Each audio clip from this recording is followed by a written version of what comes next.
విజయవాడ శివారు ప్రాంతాలను విషజ్వరాలు వణికిస్తున్నాయి. 30,000 మందికి పైగా నివాసం ఉండే జక్కంపూడిలోని వైఎస్ఆర్ కాలనీలో జ్వరాల బారిన పడి జనం ఆసుపత్రుల చుట్టూ తిరుగుతున్నారు. ప్రతి 10 మందిలో 2 జ్వరంతో ఇబ్బంది పడుతున్నారు. రెక్కాడితే కాని డొక్కాడని ఆ కాలనీలోని పేదలు సరైన వైద్య సదుపాయం అందక కష్టాలు పడుతున్నారు.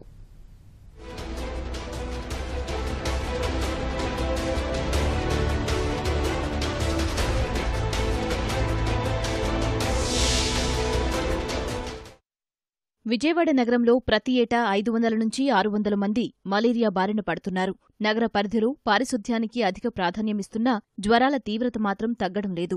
బందరు, ఏలూరు, రైవస్ కాలువలతో పాటు బుడమేరులో నీటి ప్రవాహం లేనప్పుడు చెత్త పేరుకుపోయి దోమల ఉత్పత్తి కేంద్రాలుగా మారుతున్నాయి.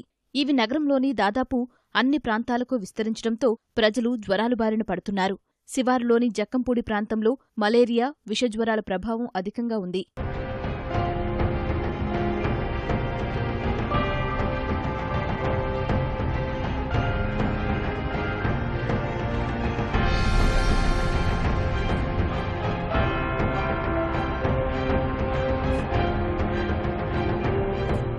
జక్కంపూడి వైఎస్సార్ కాలనీ కొంత భాగం గొల్లపూడి పంచాయతీ పరిధిలోకి వస్తుంది. ఈ కాలనీని మాత్రం ప్రత్యేకంగా నగరపాలక సంస్థ పరిధిలోకి తెచ్చారు. విజయవాడలో ఇళ్లు లేనివారికి ఇక్కడ నివాసాలు కల్పించారు. 250 బ్లాకుల అపార్ట్మెంట్లు నిర్మించారు. 35,000 వరకు ఇక్కడ జనాభా ఉన్నారు. వీరిలో ప్రతి 10 మందిలో 2 జ్వరాలతో బాధపడుతున్నారు. ఈ కాలనీ చుట్టూ నీరు, చేపల చెరువులు ఉండటం వల్ల కూడా ఇక్కడ విషజ్వరాలు, మలేరియాకు కారణమని స్థానికులు వాపోతున్నారు. నీళ్లు ఫుల్లుగా వచ్చి ఎక్కడెక్కడ నీళ్ళన్నీ మా కాడొచ్చి దోమలు కాళ్ళు చేతులు అన్నీ వాసిపోతున్నాయి, పంబరెత్తిపోతున్నాయి అండి. కాసేపు బయట కూకోలేము, చేయలేము. మేము ఎన్నో మొరపెట్టుకుంటున్నామండి. ఆడ రేతులు కూసేపు బయట వచ్చి కూకోవటానికి లేదు. ఇంట్లో బుయ్యనని కొడుతున్నాయి. ఎక్కడెక్కడ గలీజ్ అంతా వచ్చి మా కాడ పోగైపోతున్నాయి నీళ్లు. ఆ నీళ్ళలో దోమలు ఎక్కువ అల్లాడిపోతున్నామండి. మేము 4 సంవత్సరాల నుంచి ఉంటున్నాను సార్. చేపల చెరువు దగ్గర కోడి పెగులు ఎక్కలేని పెగులన్నీ తెచ్చి కాడుతున్నారు. మనకి చచ్చిపోయినంత వాసన వచ్చి అందరికి జ్వరాలు అన్నీ అవుతున్నాయి సార్. ఇది మాత్రం వాస్తవం సార్. అందుకనే ప్రతి వాళ్ళకి జ్వరాలు కాలనీలు అందరికీ. నేనే 2 నెలలు నానా అవస్థలు పడి నేను ఒక్కడిని వెళ్ళాలి, 2 పిల్లల్ని చదివించుకోవాలి, పెంచుకోవాలి. మా పరిస్థితి ఎక్కడో పైకాపురంలో ఉంటే తీసుకొచ్చి ఇక్కడ పడేశారు. ఇచ్చారు, డబ్బులు కట్టమన్నారు, కట్టాం, పట్టాలు ఇస్తానన్నారు. ఇంతవరకు ఆ పట్టాల జోలికి రాలేదు. ఆ పట్టాలు ఇస్తేనన్నా అమ్ముకొని ఏదన్నా బాధపడదాం అనుకుంటున్నాం. ఈ కాలనీలో ఉండటం, వెళ్ళిపోవడానికి ఇష్టపడుతున్నాం. ఎందుకంటే నరక యాతన అనిపిస్తున్నామండి. ఇక్కడ దోమలు, ఈ చెరువు, పందులు, నానా ఇబ్బందులు పడుతున్నామండి మేము. పందులు అవి వస్తున్నాయి, రోగాలు చాలా వస్తున్నాయి.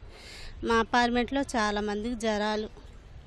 అసలు పట్టించుకోమని మట్టి అస్సలు లేదు. మట్టి వేయమంటే కాదు వేస్తాంలేండి అంటున్నారు కానీ పట్టించుకోవట్లేదు ఎవరు. మాకు ఎన్నిసార్లు వెళ్ళి చెప్పినా, ఫోన్ చేసినా ఎవరు పట్టించుకోవట్లేదు. జక్కంపూడి కాలనీలో ఉన్న 2 ప్రాథమిక ఆరోగ్య కేంద్రాలు విషజ్వరాలతో వస్తున్న రోగులతో కిటకిటలాడుతున్నాయి. గత 2 నెలలతో పోలిస్తే విషజ్వరాల కేసులు ఎక్కువగా నమోదవుతున్నాయి. కాలనీలోని ఆరోగ్య కేంద్రాల్లో సరైన వైద్య సదుపాయాలు లేవని స్థానికులు ఆరోపిస్తున్నారు. చెత్త మూలంగా పందులు ఉంటున్నాయి, రోగాలు వచ్చి మా పిల్లలు మలేరియా జ్వరాలు వచ్చి 3 మగ పిల్లలకి అన్యాయంగా హాస్పిటల్ చుట్టూ తిరిగితే ఈ హాస్పిటల్ వారికి వెళ్ళి ఆధార్ కార్డు తెచ్చుకోమంటే తీసుకొని వెళ్ళామండి. తీసుకొని వెళ్తే ఏం అన్నారు తెలుసండి, ఇక్కడ ఇండేషన్ పడరు, పెద్ద హాస్పిటల్కి వెళ్ళండి అన్నాడండి. ఏంటి మరి ఇక్కడ హాస్పిటల్ ఉన్నది మాకు ఇండేషన్ పొడుతాగా లేదా పెద్ద హాస్పిటల్కి వెళ్తే చిన్నదానికి వెళ్ళి పెద్దదంటే కాలు ఇరిగిపోయింది అనుకోండి, వెళ్ళినా ఒక అందం. అక్కడ ఒక ఇండేషన్ పొడుతులేదండి వీళ్ళు. అసలు ఇక్కడ హాస్పిటల్ కట్టారని పేరే కానీ 5వ తనం లేదండి. ఒక మందులు కూడా ఎత్తలేదు. ఏదో అనుమానం రోగం వస్తే ఆ పెద్ద గవర్నమెంట్ ఆసుపత్రికి అంటారు. పేదోళ్ళు ఎక్కడ డబ్బులు పెట్టుకొని ఎక్కడ పోతారండి. ఇండియన్లు కూడా చేస్తలా తీసుకొని చేస్తున్నారు. లేని వాళ్ళు అంత దూరం ఎక్కడ పోతారు. 5 to 7 కేసెస్ మలేరియా వస్తున్నాయండి. చాలా వరకు కేసెస్ ఫీవర్ విత్ చిల్స్ కంప్లైంట్స్తో వస్తున్నాయి. వచ్చిన వాటిలో కానీ చాలా వరకు నెగిటివ్ వస్తున్నాయి. రిజిస్టర్ అయిన దాంట్లో మన దగ్గరికి వస్తుంది 5 to 7 కేసెస్ వస్తున్నాయి. దాంట్లో 3 to 5 కాంప్లికేటెడ్ కేసెస్ వస్తుంటే జీజీహెచ్కి రిఫర్ చేస్తున్నాం. లోకల్ ఏరియా క్లీన్లీనెస్ లేకపోవడం, హైజీనీ లేకపోవడం, అదంతా ప్రాబ్లం అయింది. అండ్ వాటర్ రిసోర్సెస్ అదంతా కూడా ప్రాబ్లం. విషజ్వరాలు అత్యధికంగా నమోదవుతున్న జక్కంపూడి వైఎస్సార్ కాలనీలో పారిశుధ్యంపై కృష్ణా జిల్లా కలెక్టర్ ప్రత్యేక దృష్టి పెట్టారు. ప్రతిరోజు ఇక్కడి పరిస్థితిపై అధికారులను అప్రమత్తం చేస్తున్నారు. ఇబ్బంది లేకుండా ఉండాలనే ఉద్దేశంతో మొదట ఒక స్పెషల్ మలేరియల్ హాస్పిటల్ని ఒకటి ఎస్టాబ్లిష్ చేశాం. ఫస్ట్ అక్కడ ఒక డాక్టర్స్ని డెప్యుటేషన్ మీద నిన్నటి వరకు 3 డాక్టర్స్ని డెప్యుటేషన్ మీద పెట్టాము. ఈ రోజు నుంచి 5 డాక్టర్లని తీసుకొని వస్తున్నాం. విజయవాడ అంటే రాజధాని ప్రాంతమే కాదు, ఇక్కడ అత్యధిక మలేరియా కేసులు నమోదయ్యే ప్రాంతంగా రికార్డుల్లో కొన్నేళ్లుగా స్థిరపడిపోయింది. దీనికి తోడు ఇప్పుడు జక్కంపూడి ప్రాంతంలో రాష్ట్రంలోనే అత్యధికంగా విషజ్వరాలు నమోదయ్యే ప్రాంతంగా ఇప్పుడు కొత్తగా గుర్తింపు సాధించింది. ఈ సమస్యకు పరిష్కారం ప్రభుత్వం ఏ విధంగా తీసుకొస్తుందో మనందరం వేచి చూడాల్సిన అవసరం ఉంది. కెమెరా నాగేందర్తో నాగాంజనేయులు, ATV న్యూస్, విజయవాడ.